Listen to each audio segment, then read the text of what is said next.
Hi friends, இன்றைக்கி ரவை உப்புமா தான் பண்ண போகிறோம். அதுக்கு ஒரு கப் ரவை எடுத்து நல்லா வறுத்து எடுத்துக்கலாம். இந்த மாதிரி வறுத்து எடுத்துக்கலாம். அதே கடாயில் கொஞ்சம் எண்ணெய் ஊற்றி கடுகு,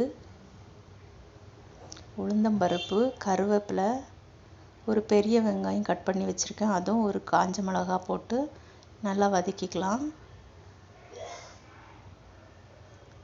அது கூடவே ஒரு கப்பு ரவை எடுத்தோம்னா அதே கப்லேயே ஒரு கப்பு தண்ணி ஊற்றிக்கலாம்.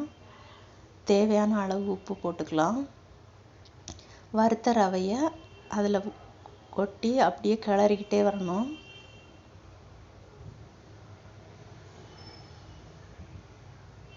நல்லா இந்த மாதிரி கிளறிட்டே இருக்கணும். இப்போ ரவை நல்லா உதிரி உதிரியாக வரும். உப்புமா ரெடி ஆயிடுச்சு. Thank you friends.